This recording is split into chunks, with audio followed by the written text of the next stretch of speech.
Welcome to episode 456 of the Selling Your Screenplay podcast. I'm Ashley Scott Meyers, screenwriter and blogger over at sellingyourscreenplay.com.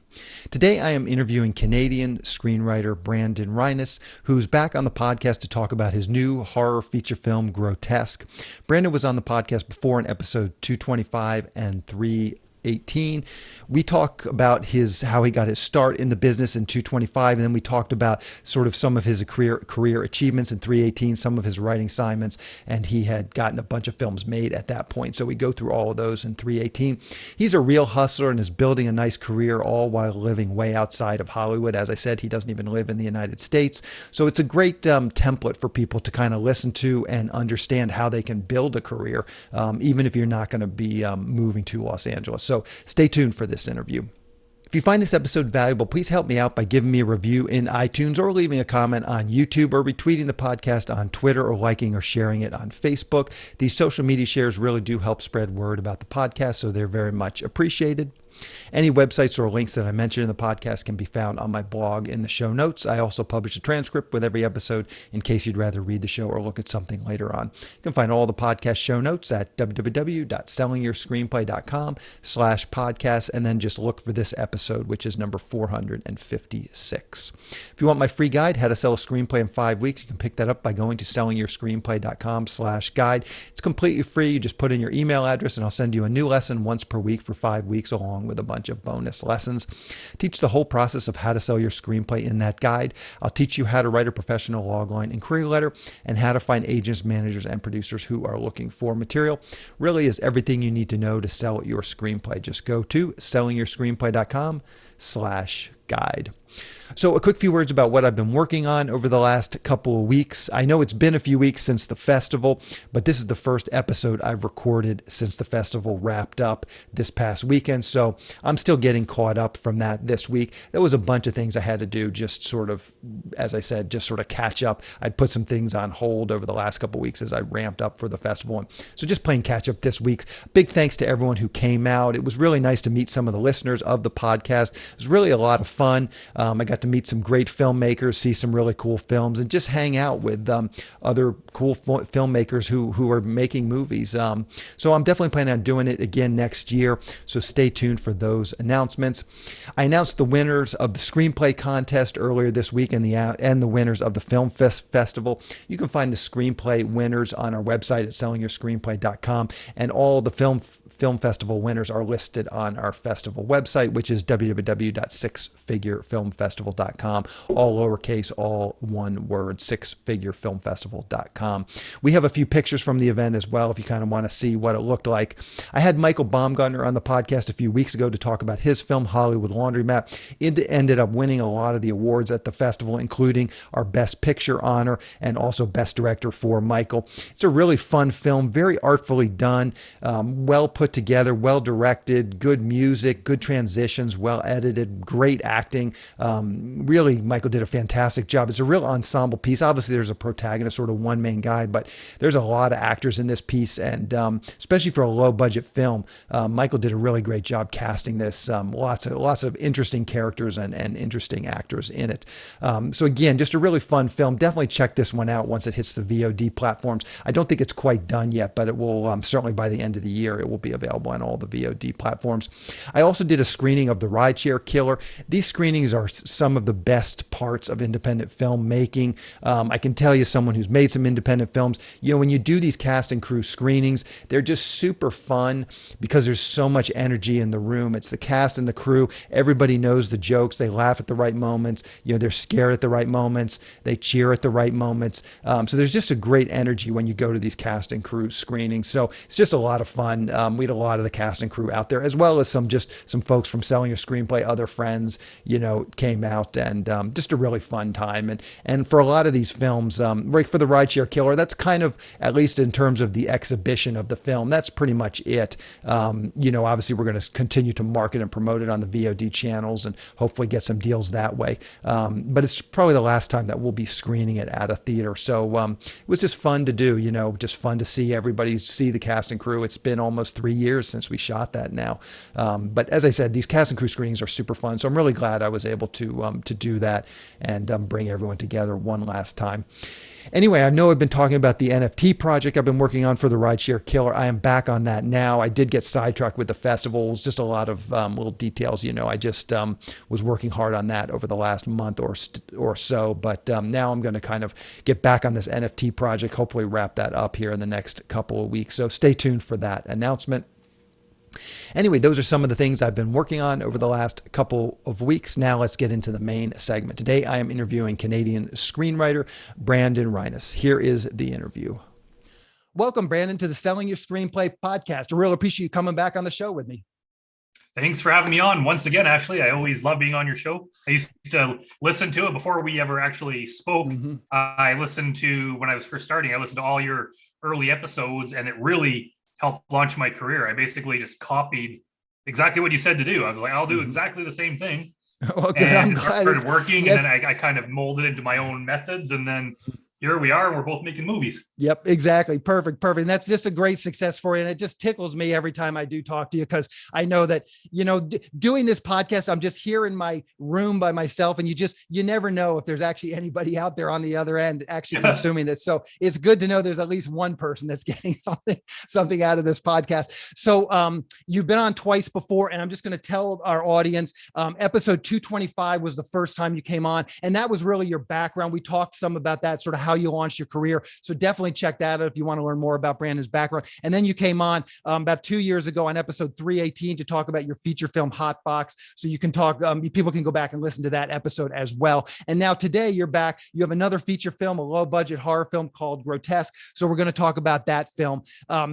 Maybe to start out, I'd love to just kind of get an update. Where are you at with Hot Box? With my own films, with The Pinch, I'm in sort of the throes of distribution. With the Rideshare Killer, I'm still pushing that one out and getting things. So I'd just be curious to hear, how are things going with Hot Box, and what have you learned from the distribution of that one? Yeah, I learned quite a bit. It was released. It's on streaming services, but to be honest, we haven't made a single penny at it through streaming. The distributor, gets all that money, and I understand it is hard. It's like Canadian-made, low-budget stoner comedy with no big stars in it. I knew it was going to be a hard sell, and it's kind of disappointing because people love the movie. Like, people that have seen it, even if you go on Amazon Prime or whatever, it's got good reviews. It's got like a very high ranking on IMDb. People seem to really like it, but it's a hard sell. We're just one of a million other movies out there for people like us making it. So it's hard to stand out. And, so the distributor, they basically just dumped it on streaming. I could have just done the same thing myself through Film Hub.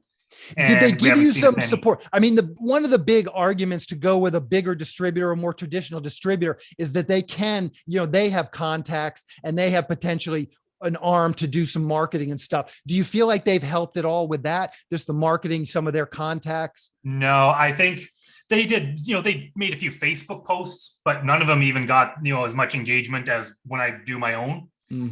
I think what they were planning, I think what a lot of these distributors are planning, they want you to market it, right? You market your own film, you promote the hell out of it. They collect the money until they recoup their costs, and then you get some sort of split afterwards. But they're not going to invest their own money into something that doesn't likely to have a return.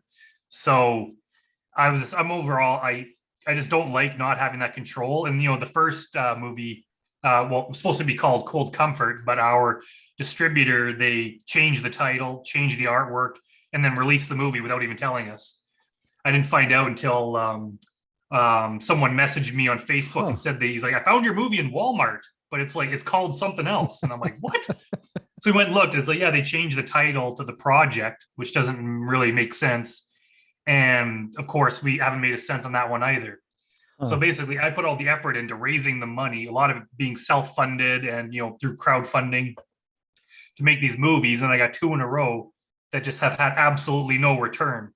Even though like Hot Box is like, it's even to this day among our small crowd here in Edmonton, it's a popular movie, right? And it could be big if it was just, some way to push it. But now I don't want to put money into, Facebook advertising when any profits go directly to some other company, right? It's just like, it's not worth my time. Yeah. So it's kind of disappointing. So I'm altering my strategy. It was basically an expensive lesson learned, and a lot of other filmmakers have learned the same thing.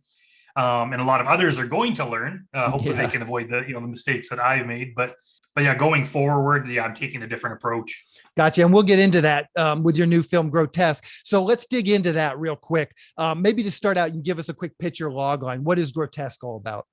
It's basically a young woman born with a massive nose. She's been ridiculed her entire life. Finally, she's had enough. So she tries to get plastic surgery to fix her nose. But of course, she's poor, so she can only afford this unlicensed doctor who works out of a strip club basement. And of course, the operation gets botched. She's left disfigured, and she finally snaps and goes on a rampage, killing anyone in her life that ever offended her in the slightest way, from coworkers to old teachers and ex-boyfriends. And in doing so, she kind of finds herself. And it's definitely a horror comedy, right? It's very ridiculous, but it's been well received so far at the premiere we had a couple weeks back. And where did this idea come from? What was sort of your genesis for it? It was this, I've always been a fan of kind of slasher type movies. And I was just brainstorming ideas, and this is one of them that came about. Originally, the original idea was going to be like an older woman who wanted to look younger. So she tried to get plastic surgery and it got botched. But after working with Elizabeth Chamberlain on some other films, she was in one of the main characters in Hot Box. All of a sudden something clicked, and I was like, oh, Elizabeth could play this killer, because she just has a look to her. She's very tall and has long red hair. So you throw the mask and the costume on her, and she's just a very great character, right? So then I changed the story, that instead of trying to look younger, she was trying to fix some sort of abnormality. And that's where we came up, like, oh, let's just buy a prosthetic nose and then put that on. And then the whole thing kind of went from being very serious to being much more comedy. So the movie itself is very absurd. We got probably as many laughs as we did, shock reactions, because there's a lot of very, very disturbing violence and stuff in there. We tried to really overdo that, but there's a lot of comedy mixed in too. Now, as you were describing sort of the premise, you have this woman going on this rampage, sort of an anti-hero. Who is the audience? Just as a writer, like, who is the audience supposed to get behind? That doesn't seem to be. I guess if it's set up properly, she'll be a little bit sympathetic, but obviously a mass murderer is typically not that sympathetic. It's kind of what makes it interesting, is that we play it absolutely sympathetic. You're supposed to cheer for her. I think I even used that on the back of the DVD we're making, that like you'll find yourself cheering for her. And people even said they kind of do, even though obviously what she's doing is horrible. And and the people that she's doing it to, like some of them, like an ex-boyfriend from 10th grade who kissed another girl, it's just like, yeah, he gets murdered for that.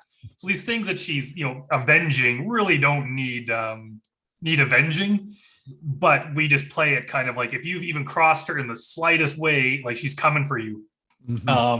Which just kind of makes it absurd, but you can't help. She's so lovable that you can't help but like cheer for her. But in reality, if this was a real situation, obviously it's terrible. But it is in the world set up by this movie. It's entertaining, and she's definitely an anti-hero. Gotcha. So let's talk about your writing process a little bit. How long did it take you to write this script, and how long did you spend with the outline? How long did you spend actually in final draft cranking out pages? It came about fairly quickly. And funny enough, we were actually in production, or we were in pre-production on another film called One Night Drunk, that was supposed to be a follow-up to Hot Box. It was kind of in the same vein. We are actually we started having a few meetings about that. We were trying to get that going. But during the brief time before that, I had written the first draft of Hot Box. I showed it to my producing partner, Julie Whalen, and she's like, oh my God, this is great. Like, let's do this one instead. And I was like, can you do that? Can you just switch movies? And I guess we can, it's our choice. So we just kind of put the brakes on One Night Drunk, and we're like, okay, we're switching gears and we're doing this movie instead. And it went through many, many drafts. When I go back now and look at the old drafts, I'm like, oh, I forgot that it used to be something totally different. But we would change it as, new actors came on then it's like we'll alter it a bit to kind of fit this new actor, and location would pop up, so we'd change that. Some things would be too hard to do, so we'd get rid of them.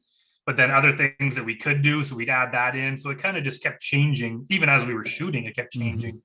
But from the point of, I tend to write very quickly.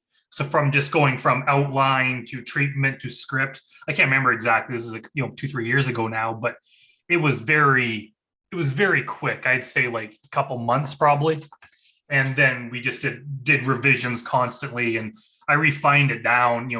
A lot of times we start shooting almost before I should. Even with Hotbox, I watch it now and it's like, man, I should have done like one more rewrite. Like I could have just made it a bit better. But for this one, like we refined it to make sure like every single word counts.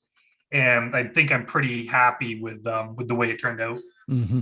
How do you approach screenplay structure with a film like this? Genre requirements? Were there some other films that you were looking towards as sort of a template? I don't really look at template.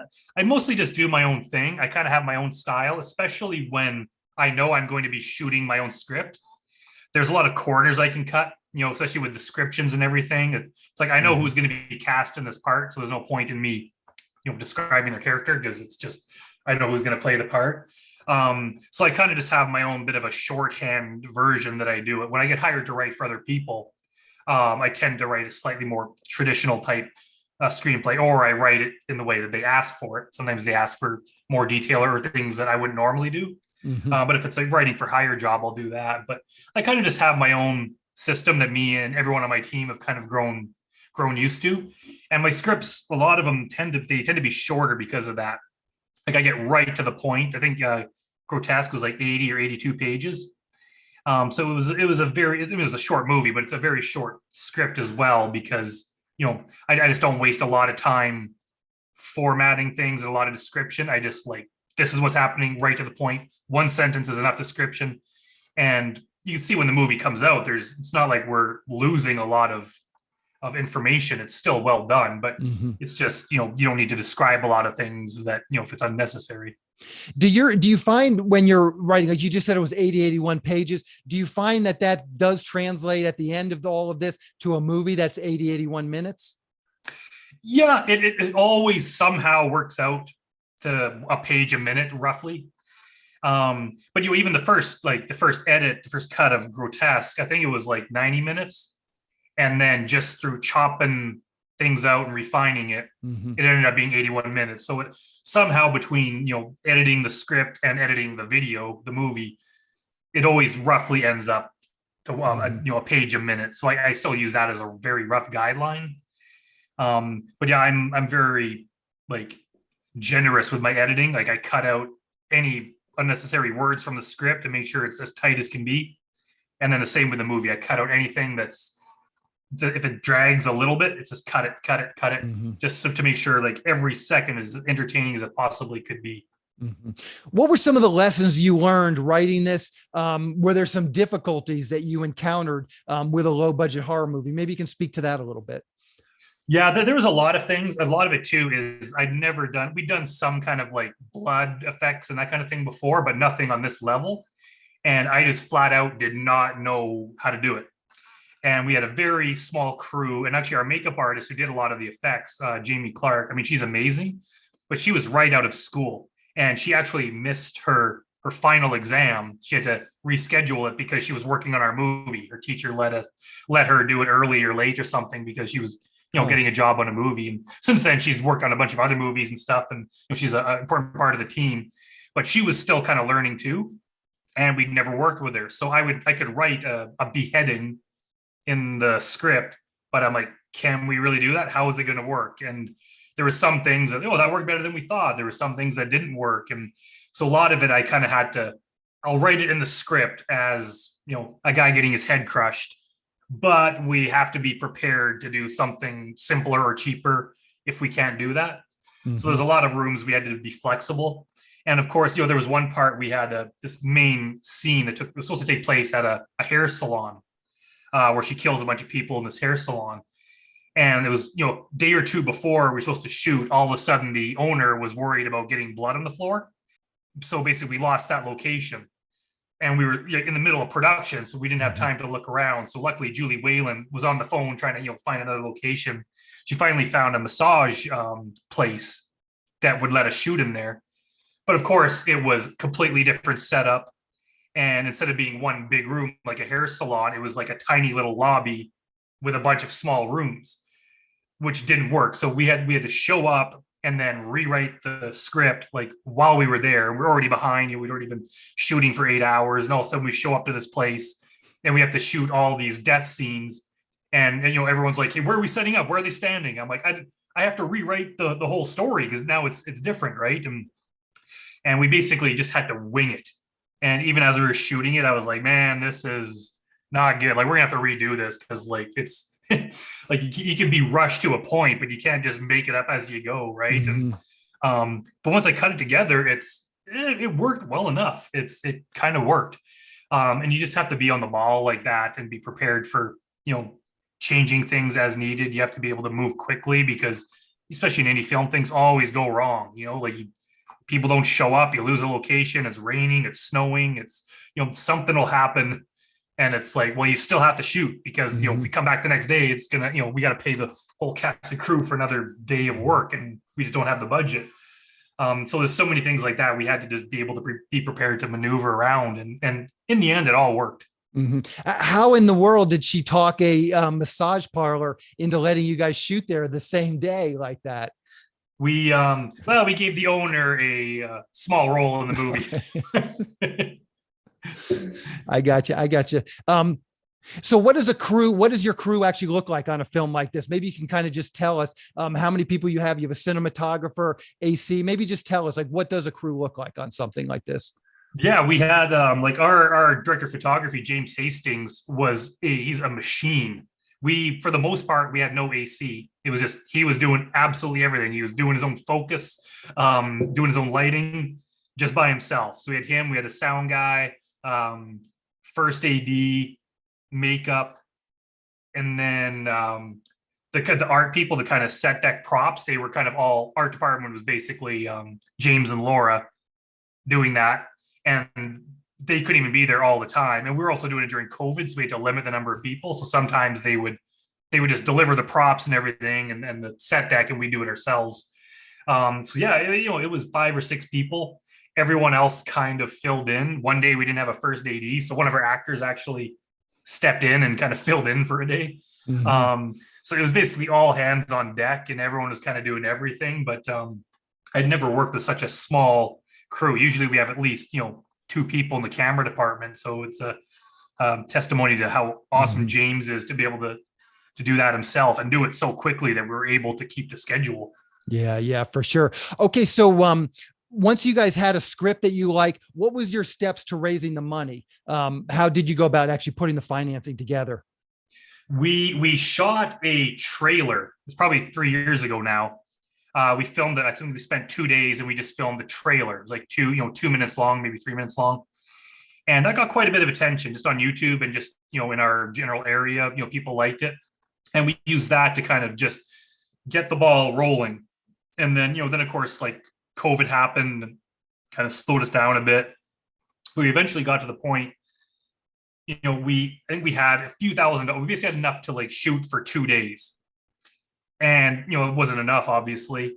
And we were trying to wait. And then finally, Julie said, like, it's like, we're going to be waiting forever, like, to raise the money. Why don't we just shoot 2 days? Because as long as we have Elizabeth Chamberlain, like, who's the main role, a lot of the other people are only in one scene. The people that get killed. So we could have an actor shoot all their stuff in those 2 days. So as long as we have Elizabeth, we could take, as long as we want to shoot this, but we got to get the ball rolling. And I was like, you know what, you're right. Like we just have to start. So we shot for 2 days. And of course, as soon as that happened and people saw what we were doing, then we started having just people, either on the cast and crew or people that they knew, people in the filmmaking community here, and their family and friends were like, I can kick in $500. I can give you $1,000. And then it's like, oh, we have enough for another 2 days. Mm-hmm. So we did another 2 days. And then of course, once this movie's happening and this is for real. Then all of a sudden we started having more and more people donate larger amounts of money until it's like, holy crap, we have enough to finish. So we actually raised enough to finish shooting. And then, of course, last day of shooting, we were like flat broke. So we did a crowdfunding campaign to raise another like $6,000 that we used for post production. And we finally got it done. But it never would have happened if we just didn't start doing it. And it's one of those things too, where obviously you need the money to shoot it. But if you don't start, like, you're going to be perpetually raising money. And I have some scripts that have been optioned, 4 years ago, and they're just still trying to raise money. And I'm starting to think it's never going to happen. And it's like, you know what? Like, instead of trying to raise like $500,000, we could have raised 50 grand, several years ago, and this movie would already be made. It would already be out there. We'd be on to the next thing instead of just, waiting around years on end to kind of do it. Like, sometimes you have to jump in. And I know not every project this will work for, but sometimes once you announce like you're doing this, people will come out of the woodwork to help. And of course, after the Grotesque premiere a couple weeks ago, all of a sudden everyone's all excited. They watch it, they love it, and like, what are you doing next? And all of a sudden people are just like, I can kick in some money. I can give you $5,000. I can give you $2,000. Mm-hmm. And I'm like, holy cow, like, we just premiered our movie. I already have like thousands of dollars raised for the next movie. Mm-hmm. So it's like, okay, well, we have enough to at least start on that. So we're doing the next one called Horror Show starting end of October. So it's kind of good just to develop that reputation of being able to get things finished. Mm-hmm. And part of it, you just have to believe in yourself. And it's like, I don't know where the rest of the money is going to come from, but we have enough to get a lot of it done. So we'll just start, and then we'll figure the rest out as we go. Mm-hmm. I'm curious about your premiere. I mean, obviously I'm in Los Angeles. And when me and the other producer called around local theaters, it was really prohibitively expensive to do like a cast and crew screening. How do you handle that? Is it a little easier maybe up in Canada? Yeah, I imagine it probably is. There's the theater in Edmonton, or the one theater we have, the Garneau. It's like an old theater, so it's some sort of what the word is, like a heritage place or something. Like, mm-hmm. it's I think it's like funded by the city or something. They're like a nonprofit, and they do a lot of like indie screenings like this of local people and art films and stuff. So it's very cheap. I think it was, I don't know what to compare it to, but I think it was it's like $500 or $600 for the later slot, and then the prime time slots are like $900. We kind of lucked out that they kind of botched our premiere in that they showed the wrong copy of the movie. They showed the one that I sent them as a test that was like missing some effects and everything. So as an apology, they refunded our money. So we ended up not even having to pay for the theater. Huh. But I don't know if there's things like that in Los Angeles or any other city, but we tried other theaters too, and some of them, like, it was just too much work to get through it. Like, you had to go through some process, mm-hmm. Or it was too expensive. Whereas this theater, they're, like, very easy to work with. They're very cool, very willing to help. So that worked, and we set our own prices. They collect the money, they sell popcorn and all that stuff, but they even let us sell our merchandise in the lobby, like my comic books and everything. Mm-hmm. So they really let us put on a show like that. So yeah, I've never done a premiere in Los Angeles, so I don't know what that's like, but we found it's actually quite profitable. I think we made a couple $1,000 profit on the one show, and then we're doing another one 2 days from now. So it's worth it. If you can find a way to make it profitable, it's definitely mm-hmm. worth it. Well, give me some tips. How do you get people to show up? Do you have some marketing tips? Is it just all hands on deck? You tell all the cast and crew to tell all their friends and family like that? Or how do you get people to fill in the seats? Yeah, basically, yeah. We kind of assume, like, as most of the cast and crew are going to want to come. They're on the list. Obviously, anyone involved in the movie gets in free. But most people, they're going to bring, their husband, wife, brothers, sisters. My brother came out, my parents came out. Mm-hmm. So lots of people are going to come. And then, there's local horror fan groups in Edmonton. So we would pitch it to them, like, come see this locally made horror movie. So they'll kind of do it as their event. And everyone just kind of invites everyone. And then we, pay for a little bit of advertising on Facebook just to target horror fans in Edmonton. So we ended up having unfortunately, the last one we did was on a long weekend, which we didn't plan for. So there's a lot of people. We lost a big chunk of audience because people were away camping or whatever. Oh yeah. So in hindsight, we won't do that again. But we still had a very decent turnout, and it's just a matter of like, yeah, all hands on deck. Everyone invite everyone you can because it's only going to benefit us to have more people there. So yeah. Yeah. And what is your pitch to these investors as people are approaching you, say, hey, I'll kick in $500, $1,000. What is your pitch to them? And what, just from a legal standpoint, what do you have set up to actually accept these investments? We do. I'm always like absolutely upfront with them that like, there's a good chance you're not going to get your money back. We'll try. But the thing is, my first 2 films were not profitable. So I can't make any sort of promises. So I make sure they absolutely understand.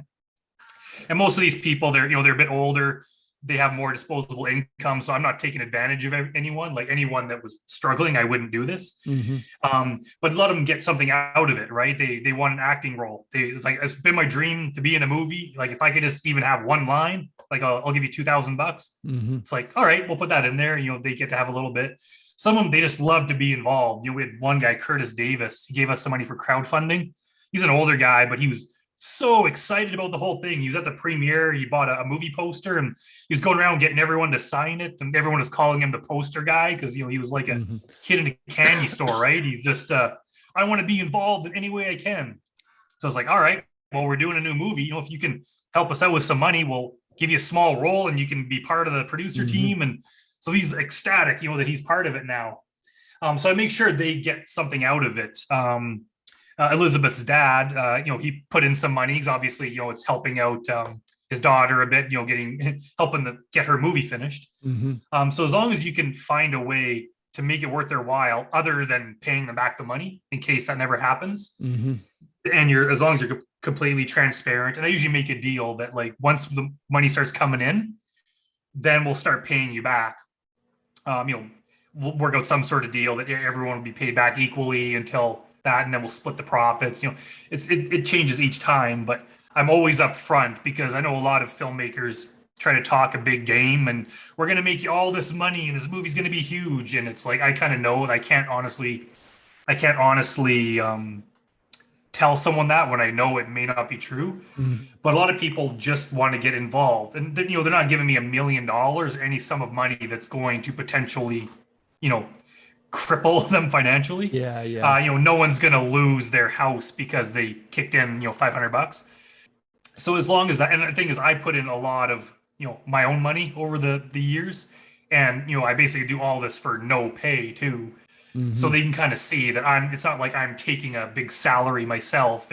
It's just like, no, man, I'm putting a big risk and I'm getting things done. And I think once they see a movie in the theater, they know for sure that like this guy can do it.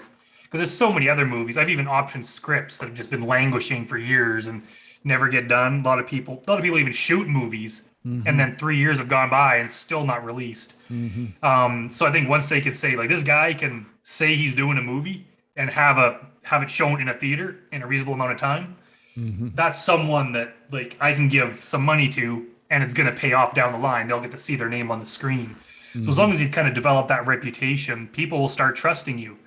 And it also gives you the more courage. Like when you're starting out, you have nothing to show. You ask for money and it's like, well, I got a couple of short films, whereas now it's like I got 3 features, and all these short films. You can Google me and find me. And so if they go and they start listening to my interviews and everything, they can get a good sense of who I am and decide whether or not they can trust me. And then, I keep everyone part of the process. A lot of them just want to be part of it. It's like they want to read the script when it's done. It's like, okay, we got some pictures of the killer in costume. Send me the pictures. I want to see that. They just want to like kind of be part of this thing that the general public is not a part of until later on, right? All of a sudden you're kind of in my inner circle and you get to be part of this. And a lot of people find that exciting. Yeah, for sure. I talked to a lot of European filmmakers and frankly, filmmakers outside of the United States. I think I was talking to Australian or New Zealand a couple years or a couple weeks ago. Is there anything in Canada where their government, supports the arts with some sort of film grants or film, money to go through it? Is that anything that even exists in Canada? Yeah, there is. I've never been able to access it. We do have grant. Like there's the city of Edmonton grants, there's the province of Alberta grants, and then there's the federal government, the Canadian grants. I've applied for all of them and I've never gotten them. And part of it, they say that they don't judge it based on the content. They judge it based on like the filmmaker, but I kind of doubt whether that is true. I imagine they kind of look at the kind of stuff I do, whether it's stoner comedy or, slasher type, and they're turned off.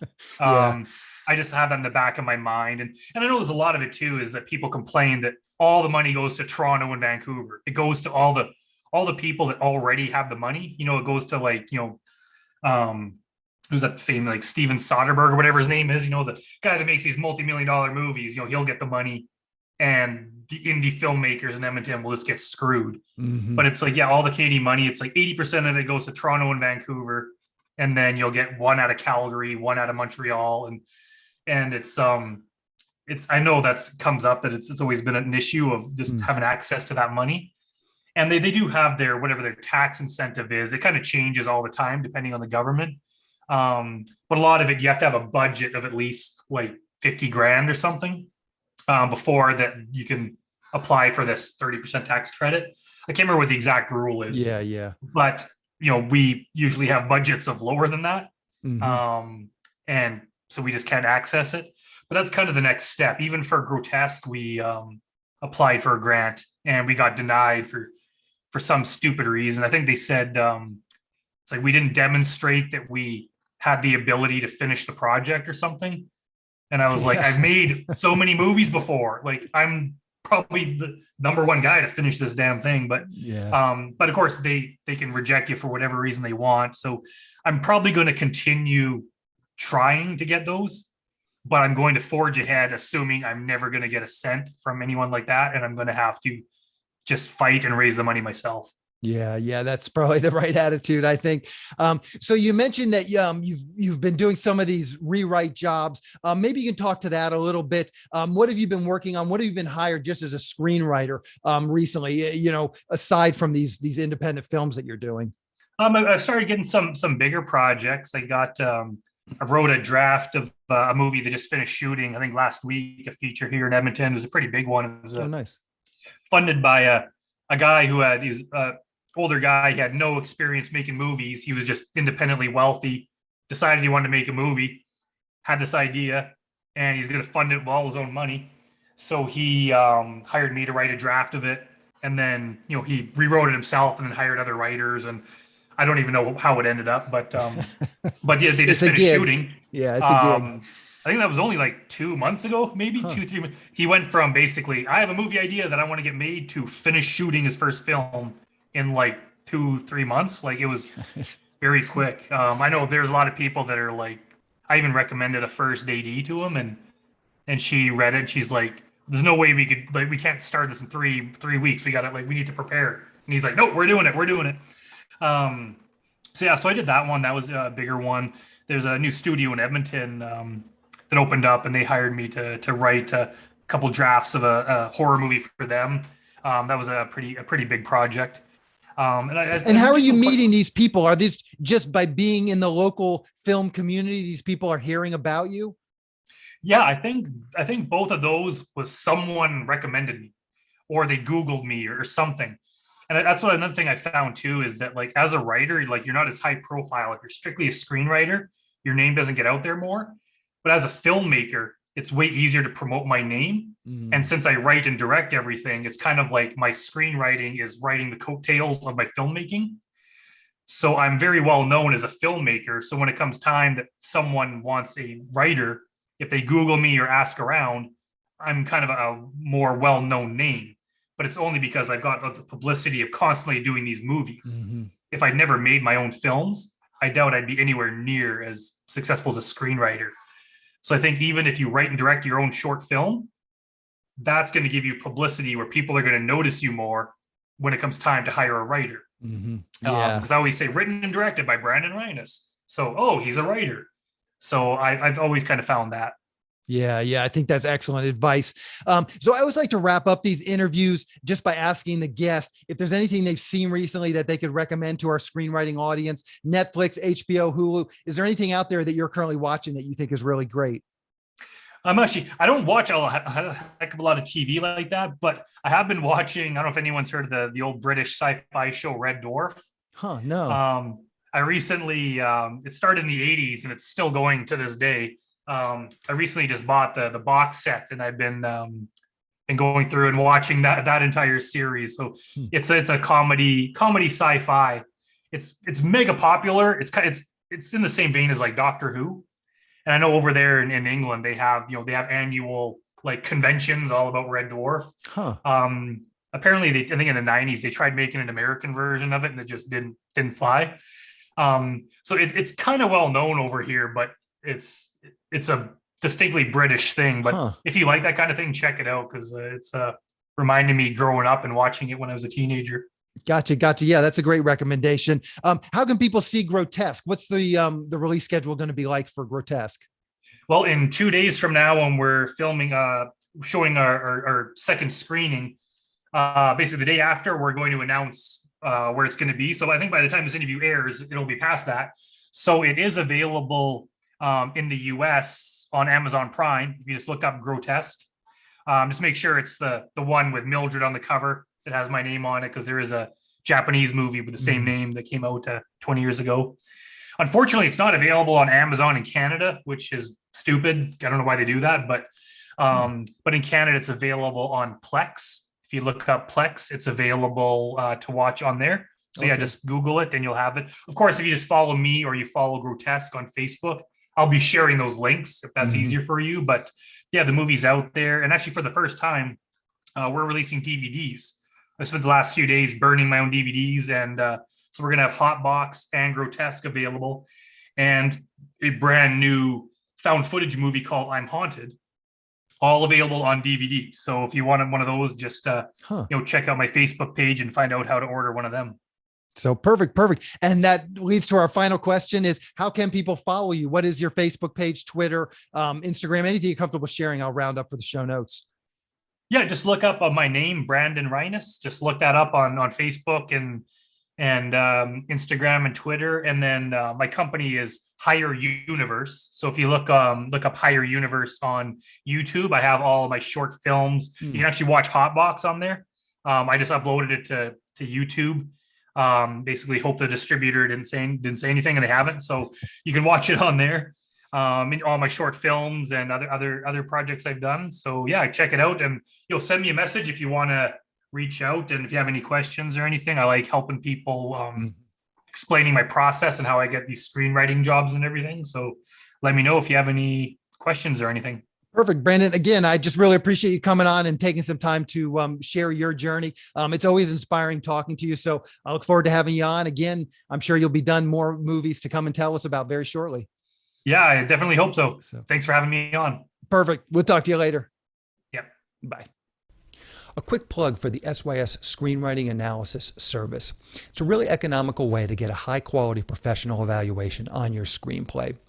When you buy our 3-pack, you get evaluations at just $67 per script for feature films and just $55 for teleplays.